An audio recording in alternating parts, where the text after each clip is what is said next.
The talking, nagging, lucha watching, puro viewing, indie supporting, drinking, cursing, son of a gun of a podcast. Join former pro wrestler and promoter Dave Dynasty and co-host Ike Isaacs as they talk wrestling and interview those within the business, bringing positivity back to pro wrestling. This is the Dave Dynasty Show.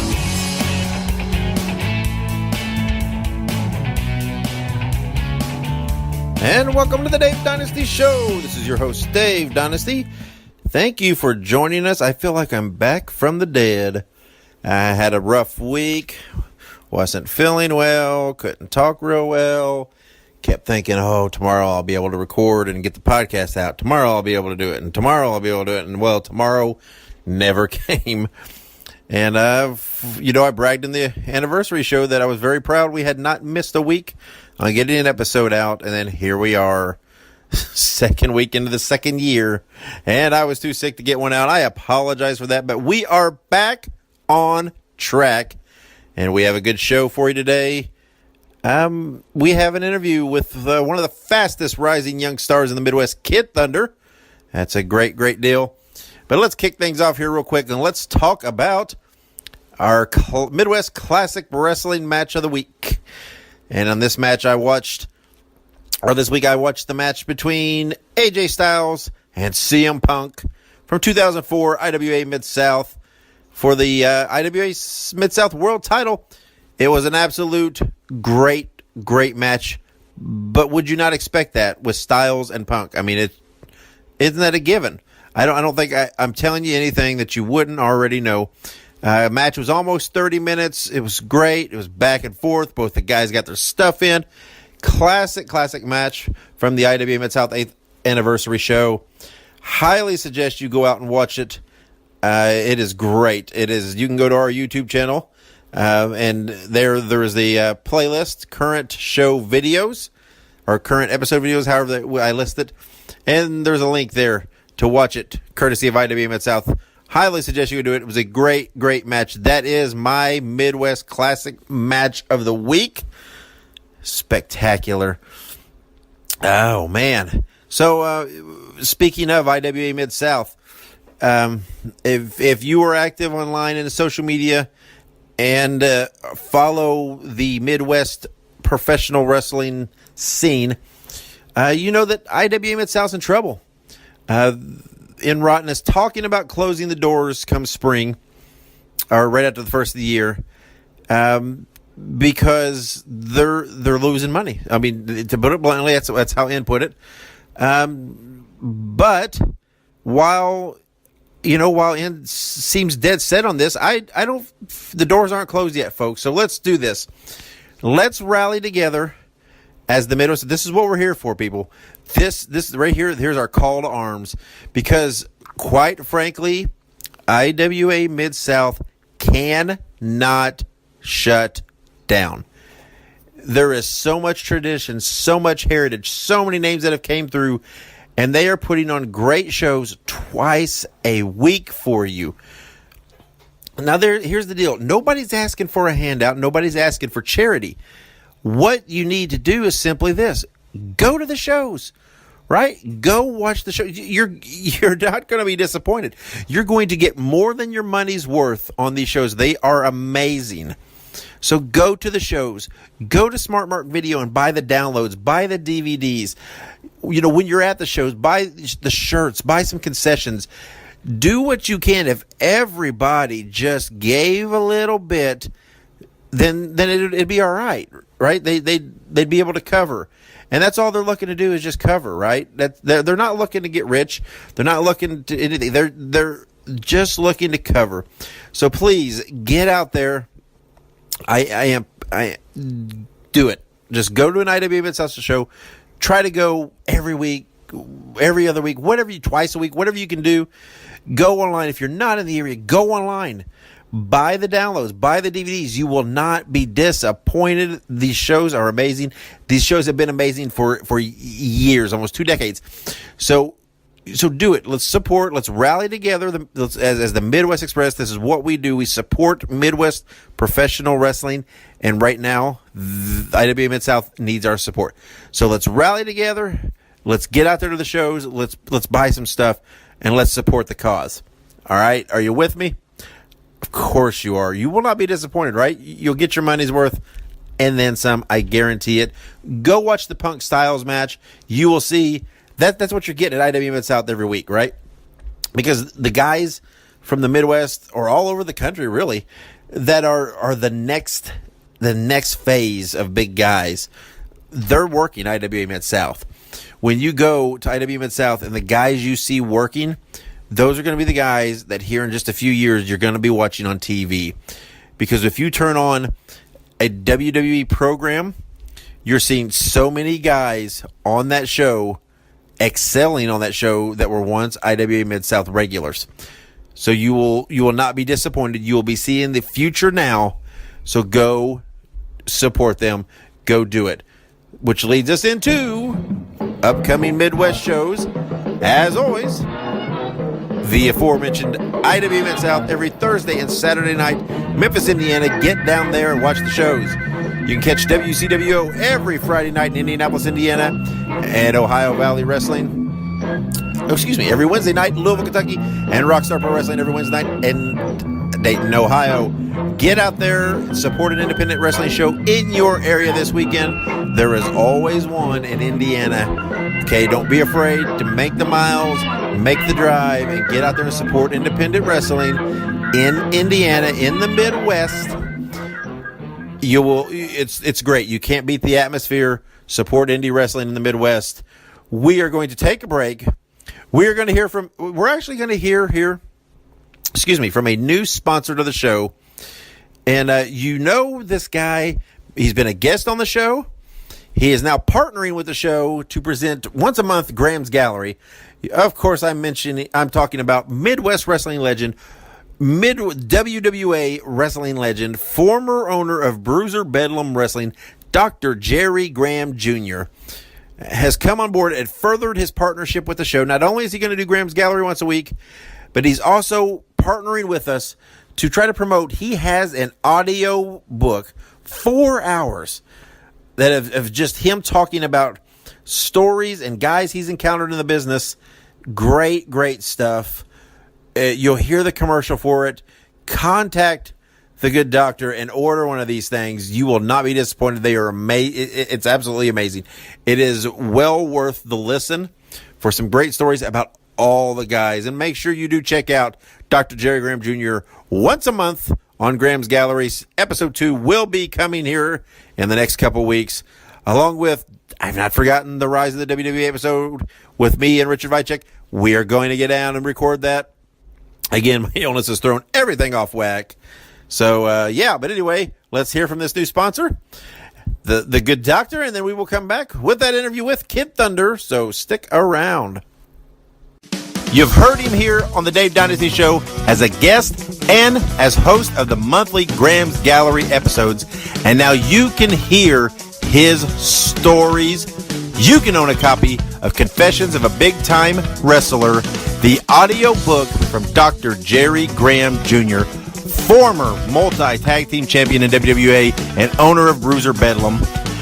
You can hear all of his encounters with the various wrestlers, places, and promotions he's worked as he tells about his colorful, long, and illustrious career. You can have your own copy for only $25, and that includes shipping and handling. It's very simple. Go on Facebook, look up Jerry Jaffe, Jaffe, send him a private message, and make arrangements to purchase a copy of Confessions of a Big-Time Wrestler now. You will not regret this purchase. And welcome back to the Dave Dynasty Show. My name is Ike Isaacs, and today we're joined with yet again another amazing young talent. We have Kid Thunder. How are we doing today? Not too bad. How you doing today, sir? I am living and breathing, doing this, so can't complain too much. Right on. Well, we'll go ahead and jump into it. So where are you from? I'm from Newcastle, Indiana. Born and raised my whole life. Oh, okay. So you're born and raised as a Hoosier. So what was your childhood like growing up in Newcastle? Play any sports? Yeah, I did a little bit of wrestling whenever I was younger, probably whenever I was about like 7 or 8. And other than that, it was just basic 90s childhood, just going outside playing, just finding sticks and stones, basically whatever. I just playing with friends and watching a lot of wrestling. That sounds like a good childhood to me. So, tell us your first memories of wrestling. You said that you watched wrestling as a kid, so what all did you watch when you were younger? I was really big. Still to this day, I'm still like lean more towards the WWE, or back then WWF. And I remember probably one of my first memories is I was watching with my dad because he's the one that got me into it. And I remember seeing, had to have been, I think it was whenever Shawn Michaels and Triple H came out, and they were doing the bit with Sergeant Slaughter, and they had the shields over their face with the windshield wipers. Whenever he just we like spitting in their face whenever they talk, kind of. And I thought that was kind of funny as a kid, and it really kind of turned me on to it a lot more. And then I actually had a older brother who we'd talked about wrestling a lot, but he was a lot older than I was, and he got into it. He actually started working a little bit around Indiana himself, and that really kind of introduced me to the independent scene. I realized there was more than just the WWF out there, because I always wondered where these guys came from, like if they just, came from out of nowhere, and Vince gave them a call and signed them, and that kind of introduced me that there was the whole world of wrestling out there. Absolutely, and I'm sure it's kind of surreal to think that there's a lot more than just the WWE. Oh yeah. Definitely. So then, when you were younger and you were watching wrestling, did you have any favorites? Who were you a fan of when you were a kid? Whenever I was a kid, my favorites were I liked Shawn Michaels a lot, and Stone Cold, and I was a big fan of Billy Gunn as well, because I thought that they all kind of had a lot of like over the top personalities, which everybody kind of does and have to, but theirs kind of stood out to me because it was like on one hand you had somebody who was real like flamboyant, like Shawn Michaels, who'd come out there and like do all the flashy stuff and was like kind of real cocky, and then you had people like Stone Cold who just kind of go out there and didn't really, he was the complete polar opposite of that. Like he wasn't flashy. He just went out there and he just, as you'd say, like stomp a mud hole in people, and that's what he was just all about. So I kind of liked both sides of it. Just kind of seeing the, like people doing like the high flying and the, like the real flashy stuff, but then also somebody who'd go out there and as soon as that glass shattered, you'd always hear it. The crowd would just go absolutely insane. And even like being at home, like when you're watching, it's like, oh man, stuff's about to get real now. Stone Cold's coming out.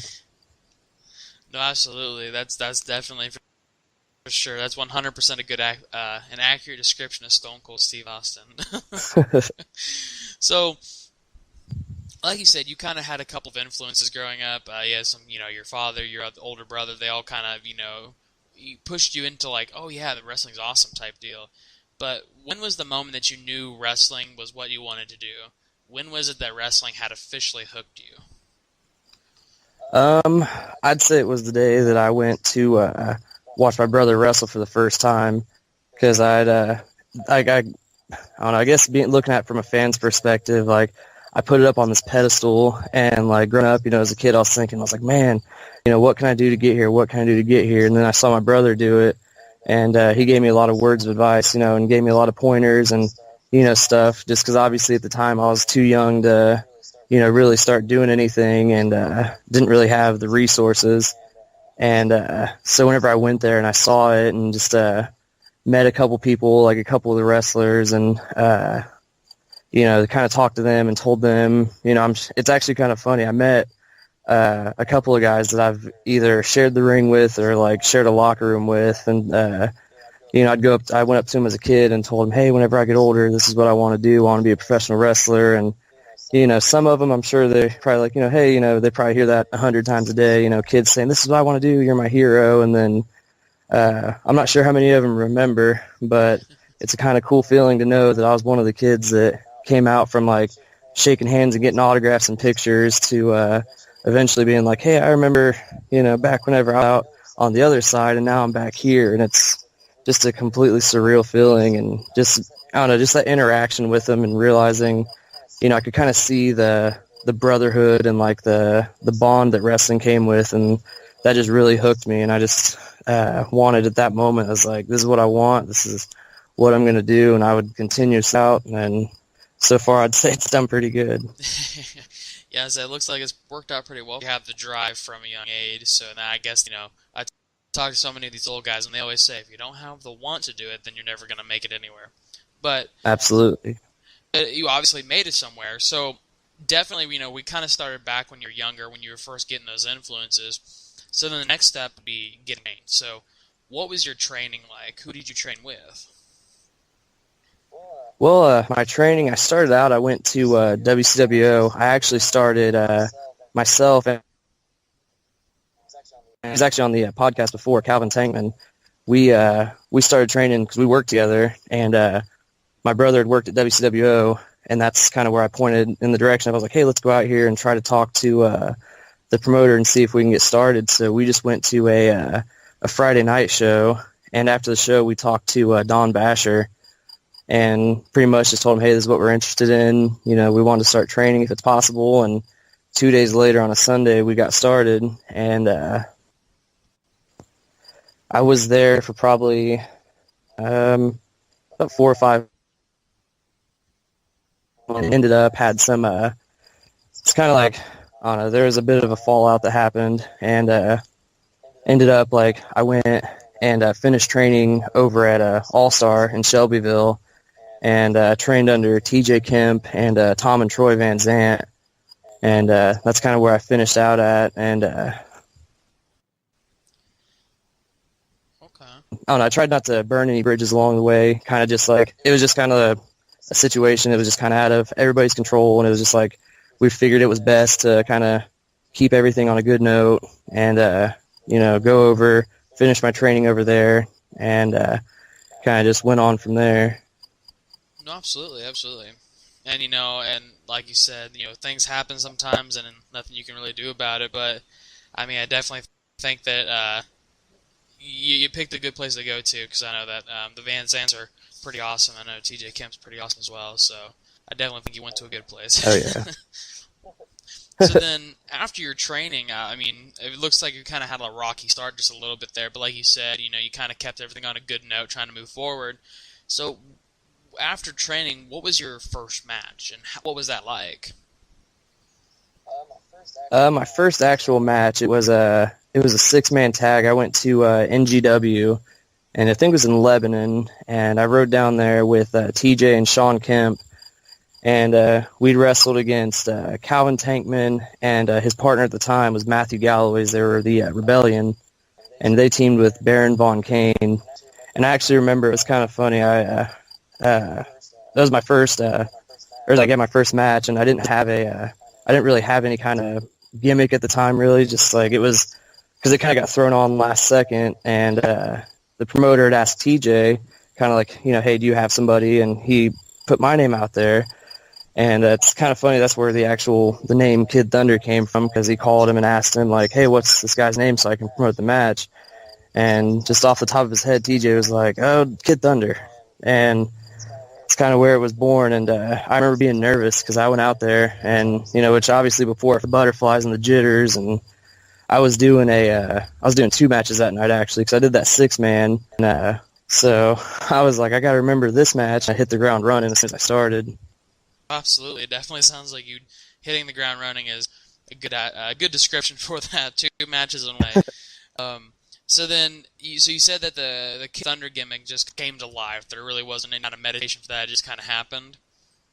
Yeah, I was still like, I planned on, or I didn't know how long I'd had before I was gonna start working matches, because I started picking everything up, and I started I was still working on a lot of the in-ring basics and trying to learn the psychology and kind of working on footwork around the ring and all the basics and stuff, and I hadn't really developed much of an actual gimmick yet, anything that as far as whenever I started wrestling matches, I hadn't had a chance to go that far ahead, because I didn't want to get ahead of myself or try to go too far and end up stumbling along the way. And kind of end up like coming out of the gate and like as soon as I step off the starting line, just fall on my face. And whenever he told me that, like he kind of ran it by me too. He's like, is this something that you think you can run with? And we still had probably, I think it was like a week beforehand. So I kind of put something together, put, a couple stuff that I knew together. And I knew that since it was going to be a 6-man tag, I wouldn't really have to do too much. That, I could kind of go in there, kind of get my feet wet and just do some stuff, kind of throw a little bit of unique things in there and try to build the brand, like, kind of build my name from that. And, but yeah, as far as I think we talked about it once, and I think that where he got the name from was from the old Mortal Kombat game. There was it's called like a friendly fatality or something, and Raiden had a big old school game nerd, so I'm sure Rapid City we got Kid Thunder from that. Okay. I can't remember what it's called now. You mentioned the Mortal Kombat thing. I'm trying to remember what that was called. Not the Babality. It's like I can't remember. I know exactly what you're talking about. Well, that's actually pretty cool, though. That's actually I wouldn't have recognized that unless you had said it. So that's actually pretty cool, though. All right. So I mean, that's actually really cool. That's actually a cool name story. A lot of the people were just like, yeah, it just kind of came about. Oh, it rhymes with my real last name, and yours is just like, yeah, it's a Mortal Kombat thing. So, but so definitely, like you said, you yourself, you were like hit the ground running as soon as you started. I mean, literally, your first match, you had 2 matches in the same night, which is crazy enough to say. I mean, I can barely get in the ring and do 1 match, I would imagine. Pretty out of shape. So, anyways. So right now, independent wrestling is pretty amazing. I mean, you're a part of it, and you can probably see how hyped it is, how amazing independent wrestling is. So, in your opinion, what's the best and worst thing about being a part of it? I'd say the best thing is just the overall experiences. I've gotten to travel to places that even when I was in the military that I didn't get to, I didn't get to travel that much, and going to all these different towns and places in Indiana that I've lived here my whole life and I've never even heard of some of the towns I've been to, and getting to meet a bunch of new people, not only like in the locker rooms, but from meeting the fans and just meeting a lot of great people and seeing those kids out there that I look out at them and I imagine 15, almost 20 years ago. And, it's just good. It's nice to be able to have somebody come up to you and, ask for your autograph or want to take a picture with you, or telling somebody that, they look up to you or something like that. It's just a incredible feeling. And, meeting everybody in the back, like some of my friends that I've made that I wrestle with turned out to be, some of the closest friends I could have ever imagined having. And really, it's like, I'd say probably the only downside of it has been for my family, just because I've got a wife and 2 kids and actually expecting a 3rd. So oh, wow. Congratulations. Thank you. I kind of I don't miss out on a lot just because, if I'm not like on the road like 200 or 300 days a year, like the guys up in the, like WWE or somewhere like that. But, most weekends, especially if I'm going out of state, I'll be gone for maybe Friday night, Saturday, Sunday, come back real late Sunday, and kind of miss out on some things, miss out on some time with the kids, and, sometimes just being, I don't know, hasn't been too much, thankfully, but my wife definitely stepped up and kind of helped take care of things while I was gone. Anytime I go to a show, and anytime she gets a chance, we can find a babysitter. She's done awesome, like out and support and everything. But I know it's been hard on them, kind of adjusting to that kind of lifestyle. So that'd probably be the only downside of it I could see so far. Absolutely, and I definitely think a lot of people agree with that because you're right. You got to travel a lot, and I mean, I could only imagine, you're traveling all across the United States, you're traveling 12 hours, then you drive to New Jersey or wherever, and I'm sure that's just, it can be pretty hard, I can imagine. But it's good to hear that that's only the only negative thing you see in independent wrestling. So, I mean, you said, your career started off the bang, and then, it just kept going up from there. So, in your mind, though, what's like top highlight of your career so far? I'd say so far, my biggest highlight was whenever I won my first championship. Is just because it was a HPW as a cruiserweight championship, and that was one of the first companies that I'd started at, and it really just it came at a really good time. I started to not really get complacent, but I kind of found myself like I hadn't been getting out as much as I used to. Like I was still working like wrestling shows every weekend as much as I could, but I felt like I'd kind of hit like a plateau to where I was kind of spinning my wheels, going like, not really improving or going, getting as far as I wanted to go.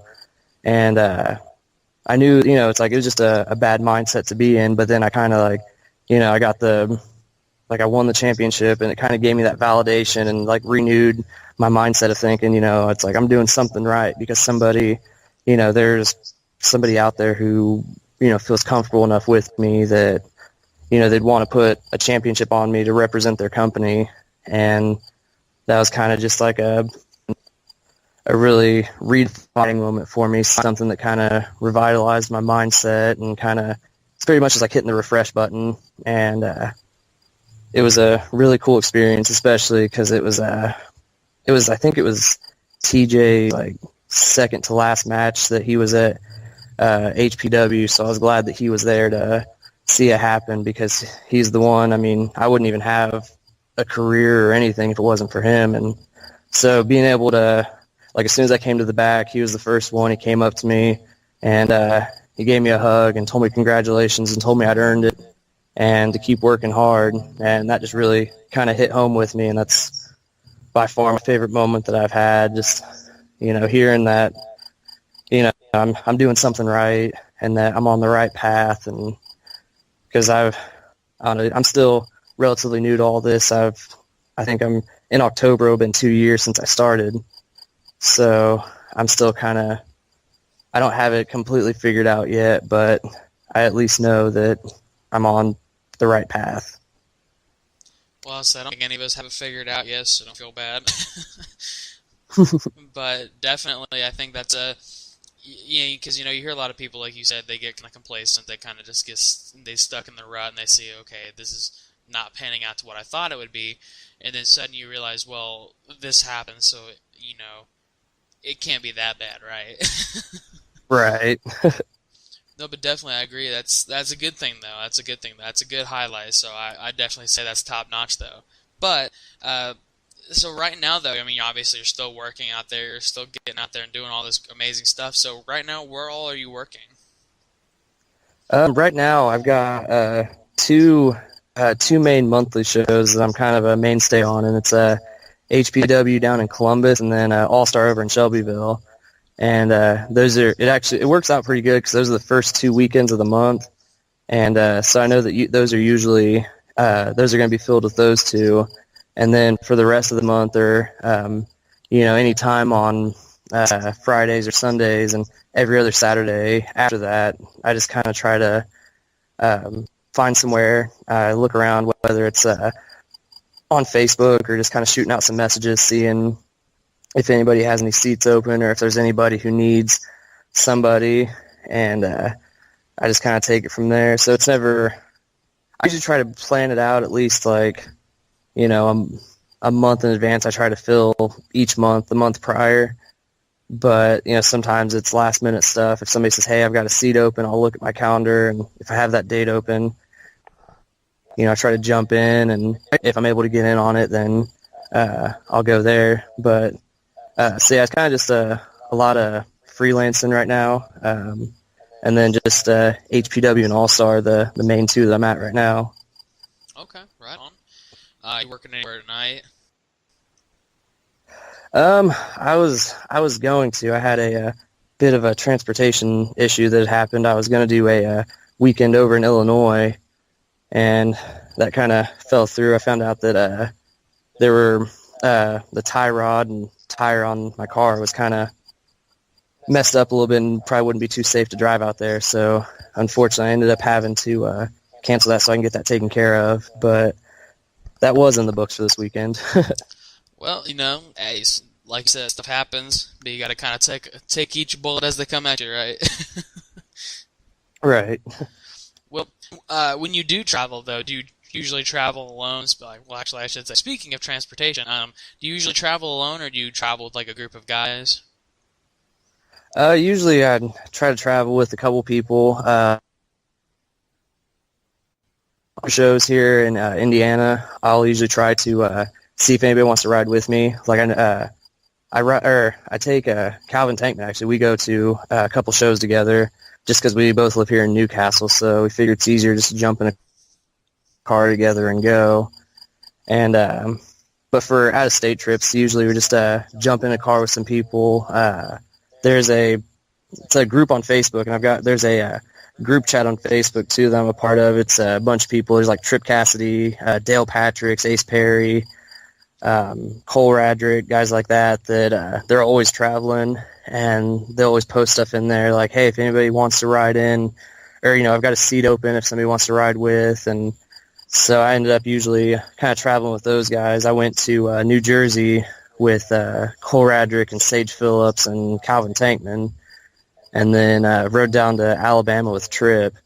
So it's pretty much just anybody who is willing to have me or willing to ride with me, or that I can jump in a car with, that even if I can just go down there and meet the promoter, shake hands and show my face, and show that I'm willing to come down and potentially earn a spot sometime down the line. Because I found out that, I don't know, I never realized how much driving can take it out of you until you're on like a 14-hour drive, and it's your turn to drive, and you're going for about 4 or 5 hours, and that exhaustion starts to kick in, and all of a sudden you kind of start getting the nods a little bit, like, man, I've been driving for a really long time. And I think that's kind of what made me realize, like, I'm not going to do the traveling alone thing ever, because, like, if I have to, I will, but I certainly wouldn't prefer it, because especially going out towards the east, I found out that Ohio and Pennsylvania are really big states, like really long states, I should say. Oh, yeah. So, yeah, it's definitely one of those things where you're like, I don't know if I want to travel all the way through that by myself. Yeah, it definitely helps to kind of have some shifts, or at least have a couple people with you, so then even if a couple other people are sleeping, you have at least one other person awake to where you start to get tired, and just be like, hey, talk to me. Like, make me laugh, tell me a joke, tell me something to keep me awake. Otherwise, I'm going to have to pull off and either take a little power nap or pick up a 5-hour energy or something. Definitely. So when you travel, I mean, we've had a lot of people on the show, a lot of different people come here and talk to us, and they all talk about like funny road stories. But do you have any funny road stories? And also, who's the craziest person you've ever traveled with? Let me see. I think probably I have to say that I haven't really had too many people that were too crazy to travel with. I've heard a lot of stories, but I didn't really get the chance to travel with them. But the name that comes up a lot is Dale Patricks. I know that he's kind of a crazy travel companion from what I've heard, and I've seen a lot of Snapchats from trips that they've been on, and I'm sure that's been I'm sure that eventually whenever I jump in a car with him, that's going to be definitely interesting and have a few stories that stem from it.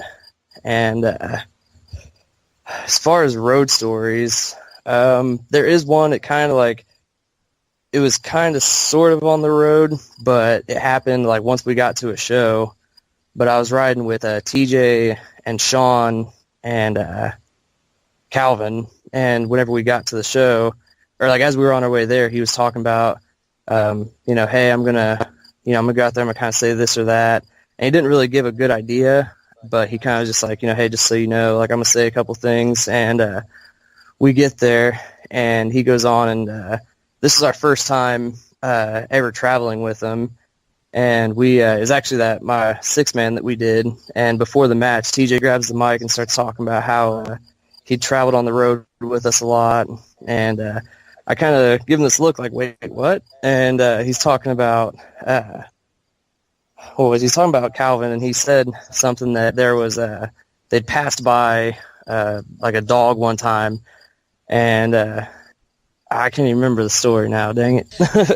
It was so long ago. There was something that like he had just completely like he was trying his hardest to try to make him laugh in the ring just to kind of see like if he could, pretty much if he could get him or not, and he wasn't able to. But it just kind of sucks. I don't remember the whole story, but yeah, most of the road trips I've been on have been kind of, I wouldn't really say uneventful, but there wasn't a lot that stood out to me because the main ones I've been on have been long trips. So I heard a lot of snoring most of the time, and that's about most of it. Hey, that's okay though. Uneventful is okay sometimes, as long as no one's like getting in car crashes and stuff. And right. But definitely. So, well, quick note. I literally everyone I've talked to, when I ask them, well, you have any funny road stories? Well, there was this one time Dale Patrick's did X, Y, or Z, and I'm just like, that sounds about right. Yeah, that's I've certainly heard a lot of them, and like I've seen the pictures and videos, and I think there was at one point that they'd had probably at least like almost like 100 people or more convinced that they'd actually stolen a goat at one point, and that was just like one of the few shenanigans I'd heard of. And I still don't know the full story behind it. For all I know, they could have actually like taken a goat, but no, I don't. I don't know. It's just one of the few, and like I said, I'm sure that one day, whenever I just travel with Dale and all them, that I'm sure there'll be at least, like I said, at least 2 or 3 good stories I could probably come up with at that point. That'd probably be the time that Dale like loses it or something, right? Right. Not kid, but. So another thing we always like to ask people, like as we wind down interviews, is that like you said, you have a good fan base. You have people that add you on Facebook and stuff, so they kind of get to know you as a person. But one question that we always ask people, and I think this kind of stumps most everybody, but what's one thing that most people don't know about Kid Thunder? That did kind of stump me a little bit.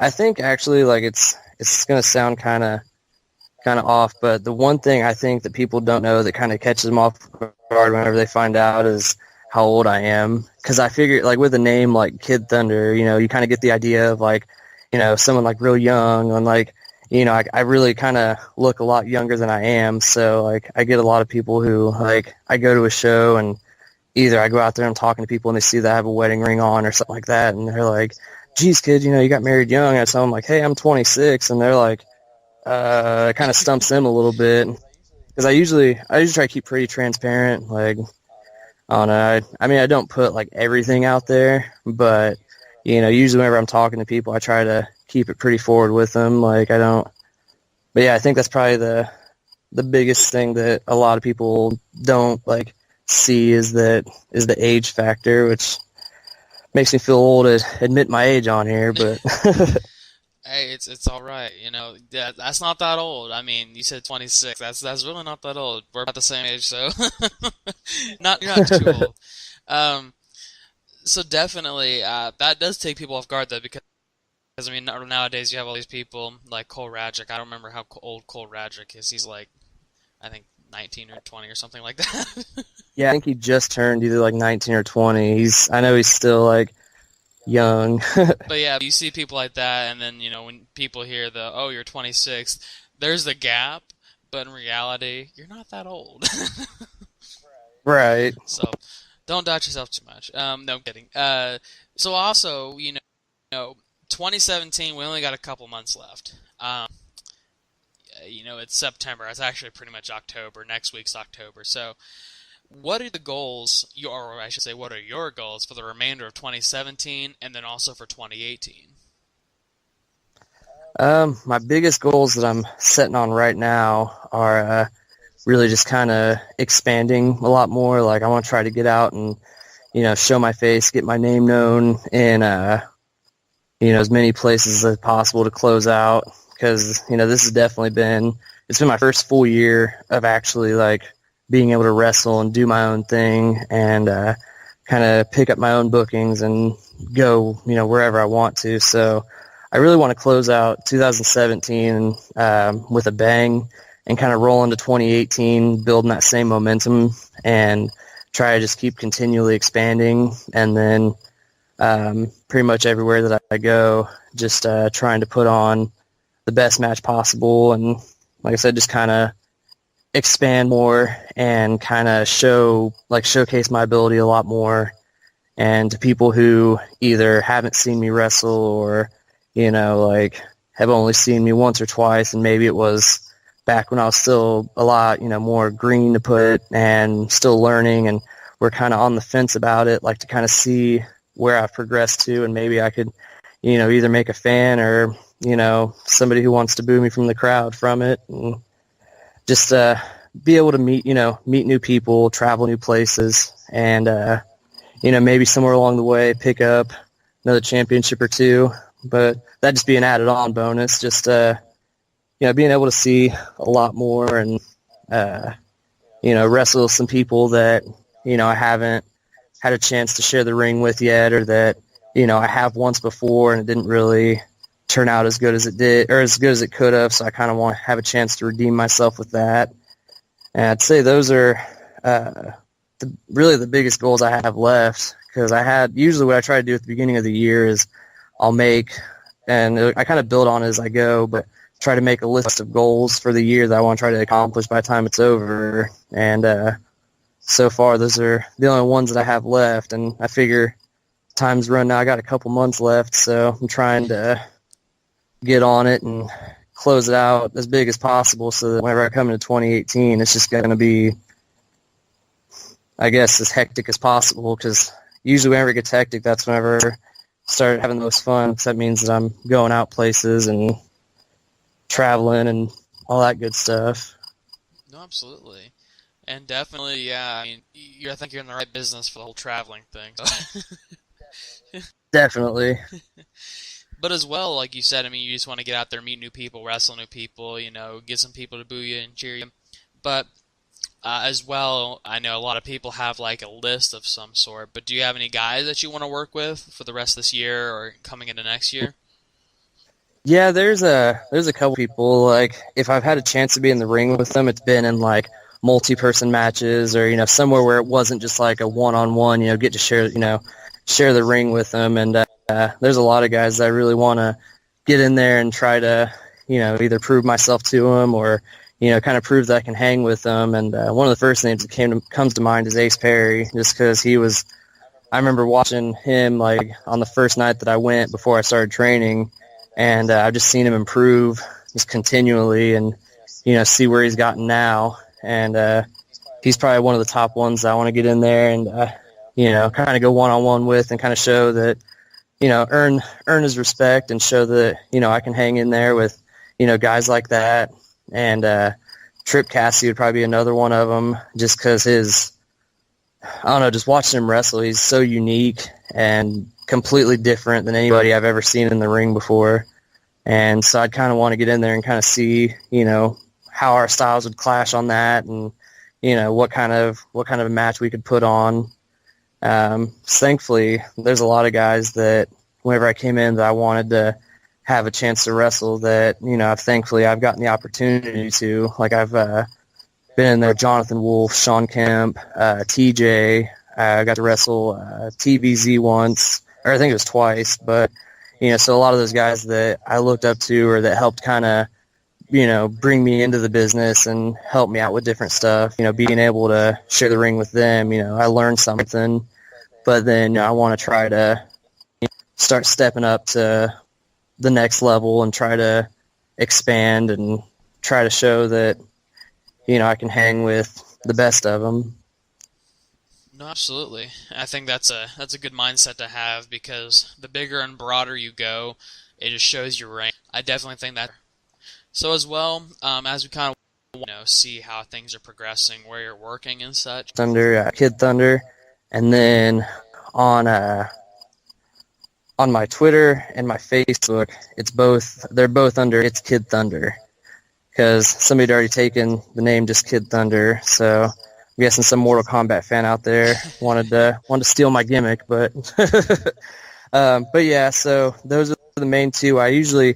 There's sometimes where I might go like a couple of days, like a week or so, without posting anything on there. That's usually just life getting in the way. But I usually try to keep everybody pretty updated on there with either wrestling pictures of me, like of my face looking dumb, or like showing what shows I'm going to be at coming up. I usually try to keep everybody pretty informed about where I'm going to be at, so that they can, if they want to come out and watch, they know where they can find me at. Absolutely.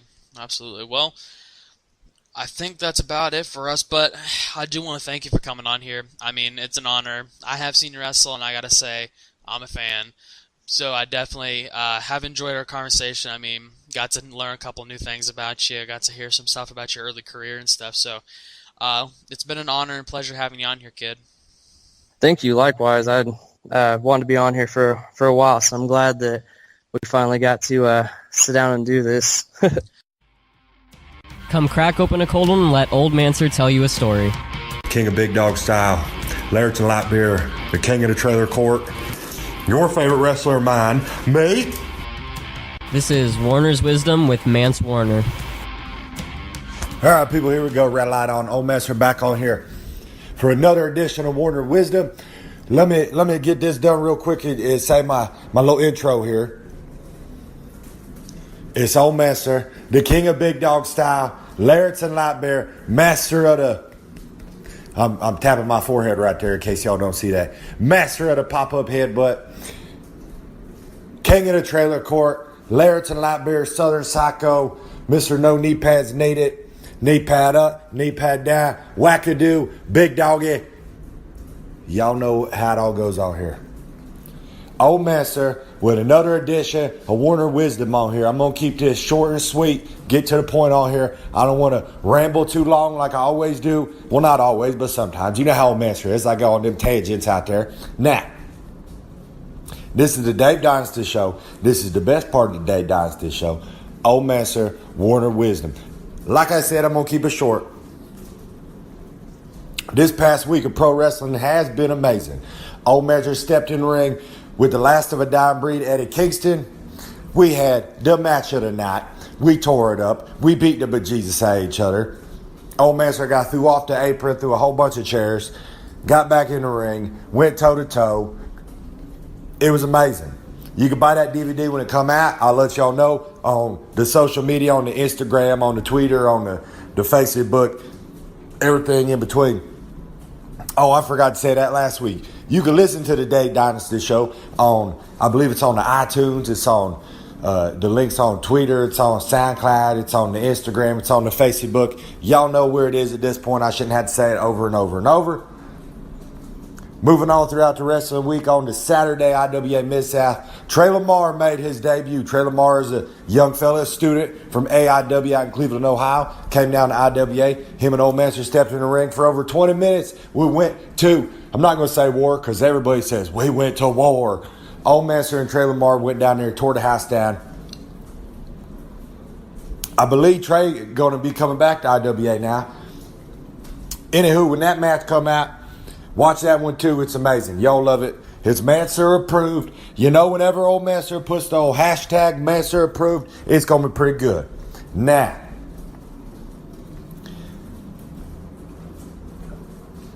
on Thursday, Old Master sitting backstage, talking with the boys, and we all sitting around talking about pro wrestling, why we love it, why we're in this, why we want to be in this. And we sat back there, and it was a great conversation. Y'all, when you're in this business, you realize you don't get to really sit around too much and talk like that with the fellas. Good moments like that, you got to appreciate them. Now, like I said, I'm going to keep it short and sweet to the point this week. It's getting a little late. Mets are ready to pass out. Got a couple light beers in me. I'm going to go grab one right now because I done drank. I may be out. I will find out. Now, when I open this refrigerator right here, and if you hear Old Master just go ballistic, you know, I ain't got no light beers left. If I open it and I'm in a good mood and this podcast continues, then you know I have my light beers in there. So, I'm going to count down from 3, to 0. Close them eyes. Open them ears up. Pay attention to old Mance right here now. Okay. 3, 2, 1. Dramatic pause. Dramatic pause. Dramatic pause. Well, looky there.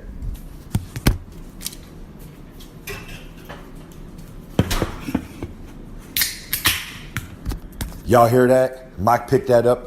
That's a nice, beautiful light beer right here. I'll put them over and tell them what light beer it is when they start sponsoring me and give me free beer every week. Until then, y'all can just listen to Mance take a nice, cool, crisp drink of this bad boy right here.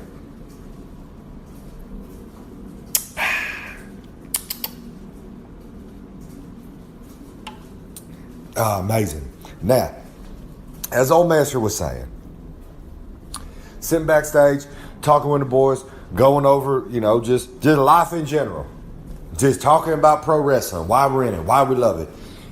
Everything in between there. Now, something that we all agreed on in this discussion, and I get to the wisdom here. Y'all just follow me on this beautiful dirt road we walking down. We ain't really walking on a dirt road. I'm walking around in my trailer, but you know what I mean. Closing my eyes and take in the scenery now. Take in the wisdom here from old Master. Now, as old Master was saying, talking about why we love the business, why we're in the business, and basically how every day of our life goes, right? And every single one of us that was sitting around there talking had the same routine, pretty much, give or take, about the same. Every one of us said, excuse me, apologize me. I mean, I apologize there. That bad boy stank. Now, okay, anywho, old Master, pretty much is the routine. I go throughout my day. I'm watching pro wrestling during my day. I get my beautiful truck out there. I hit the road. Usually listen to some sort of podcast that's about pro wrestling. Get to the show. Put on my beautiful boots. My beautiful ring jacket. David Lopan, shout out to David Lopan. Always hook me up on the ring jackets. I head out into my ring. I go to work. Put on a classic. Head back to the road. Hit the pay window. Get my W. Get my green and my white. And then I head on to the next town. Now, when old Master gets home, it's usually around 3:30 a.m., 4 a.m., sometimes 5 a.m. Sometimes I got to pull over and sleep in my truck on the side of the road somewhere in a hotel parking lot because I'm a cheapskate and I ain't going to spend the $40 to get a hotel for a night. I'm always watching pro wrestling now. Me and every one of the guys said the same thing. We get home, you can't go back to sleep. Sometimes you can fall asleep, but most of the time you're still riding that high from being out there in front of the crowd. So, when you get home, you turn on a little wrestling, you watch some wrestling, and you pass out.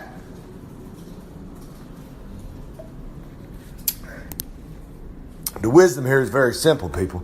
If you're new to the business, you're a young kid getting into the pro wrestling business, you need to be watching pro wrestling every single day of your life. If you want to make it, that's on you. Watch it every single day of your life. Why? Some people say, why do I need to watch it? I'm already out there doing it. That's the difference. Do you want to just do this or do you want to make money? Do you want to make a living out of this? Because at some point, you get moved up and then you're doing this every single day of your life. You ain't got no side job. You ain't got no side hustle. Pro wrestling every single day of your life. So, my advice, my wisdom, if you will, on here. Old Master wisdom for y'all. When you wake up, be thinking about pro wrestling. Go out there and buy a notebook. One of them big old college-bound notebooks. Because you're going to go to school now. Write down everything you can about pro wrestling. Come up with ideas for promos, for what you want to do, who you are, everything in between. Write in that book. Go do whatever you got to do to get your money. Come home. turn on that pro wrestling. Now, I'm not saying that's the only thing you're going to watch. You could watch some whatever the hell else you want to watch on there. But 80 to 90% of any free time you got should be involving pro wrestling related items. If you do not, you are a fool. When I go to shows and I see people doing what they just saw on Monday night, it make no sense to me. You got YouTuber, you got Facebook. Every time you get on Facebook, people are sharing old matches.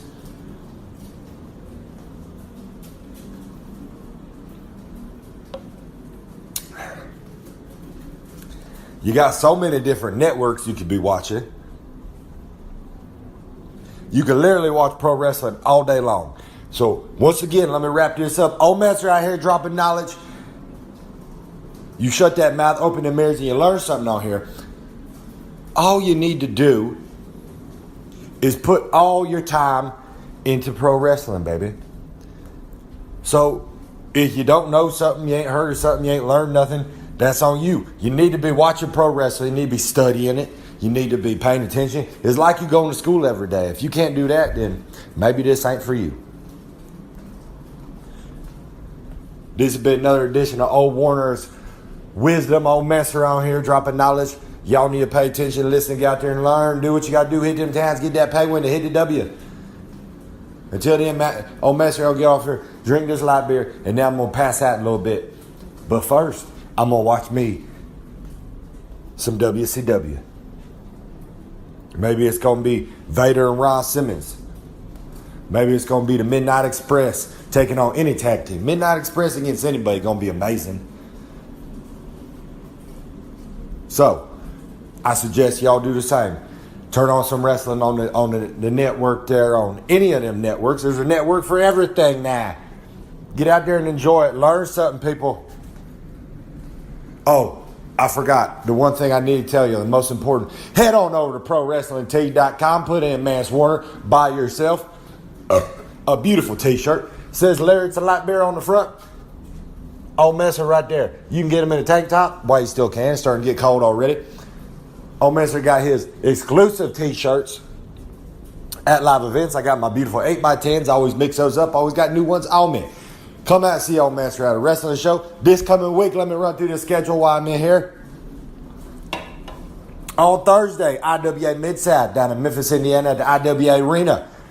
On Friday, Old Mance going to be hopping in his car after Thursday night, driving all the way up, down, one of the two to New Jersey. Old Mance going to be out there for H2O Wrestling. That's Matt Tremont's company down there in Jersey. Doing me a little wrestling show. I'm stepping in the ring out there in Jersey. Come on down there. And then on Saturday night, I'll be making my way back on from New Jersey down there to 01. Down to Illinois. Old Mance going to be in a cage matchup. Come out there and see Old Mance. That's 3 days on the road. I'm going to have a whole lot of light beer, a whole lot of t-shirts, a whole lot of 8x10s out there doing exactly what I do. And then the next time I'll be bringing you the podcast, most likely be on the road because Old Mance forgets to do this during the week. But anywho, Old Mance going to get off here and drink the rest of these light beers. Until then, y'all, take a little bit of that knowledge. You ain't got to take all of it. Just take a little bit, let it soak into your membrane there, your brain, and then learn a little bit of something. Until then, y'all have a good week. Ain't going to be as good as Old Mance, but, you know, what can I say? At the end of the day, I am who I am. Old Mance going to get off here. See y'all next time.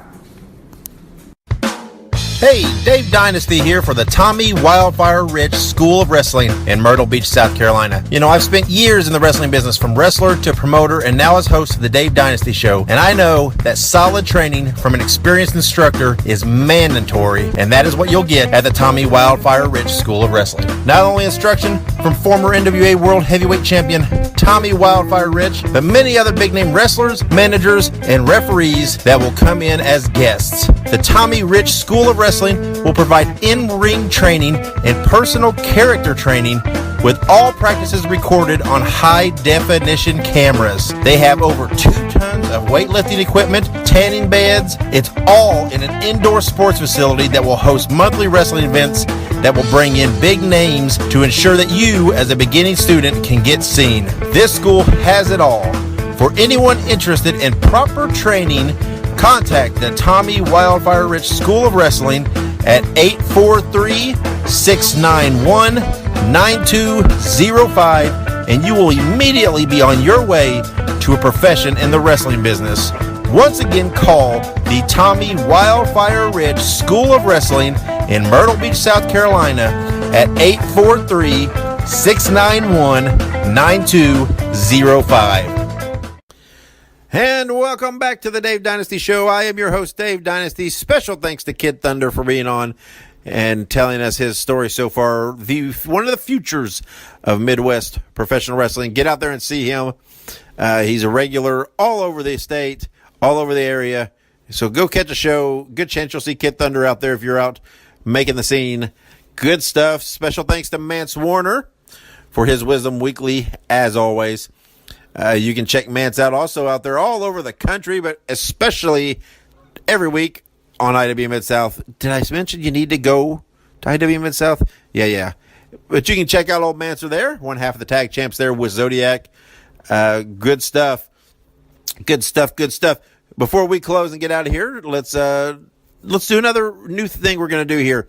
We're going to have I don't know how regular we're going to do this. It just depends. But we are going to do a clip from a promo of a prominent Midwest wrestler. It could be past or present. Just an audio clip, something catchy, just a line, not the whole interview, not the whole promo, just a line or two, something funny, something catchy, something kind of cool, kind of representing the Midwest here like we do. And today we got a great little audio clip from Dick the Bruiser from many years ago, back in the 60s, early in his career, talking about how he trains, how he prepares for matches. So let's hear from Dick the Bruiser on his workout regime. Chasing girls and drinking beer.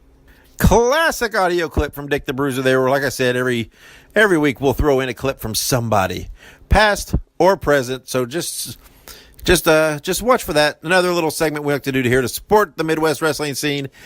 Please go out and visit DaveDynasty.com. From there, you can find links to all of our social medias. We're on Facebook, Twitter, Instagram. Of course, we're on YouTube, where you can not only find our podcast, but you can find assorted wrestling on there from my collection, but especially the largest online collection of WWA wrestling from Indianapolis. Great stuff, lots of old stuff, lots of Bruiser Bedlam.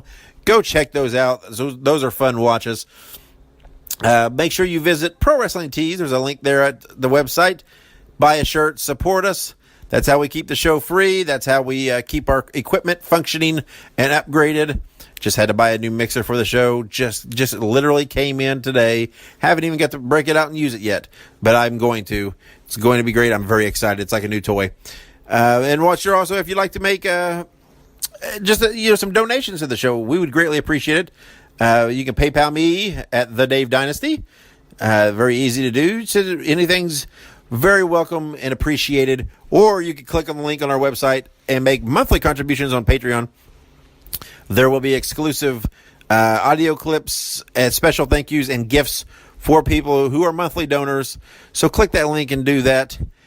That's it. We're out of here for this week. Thank you for joining us. Thank you for listening. Get out there and support professional wrestling in your area, especially if you're in the Midwest.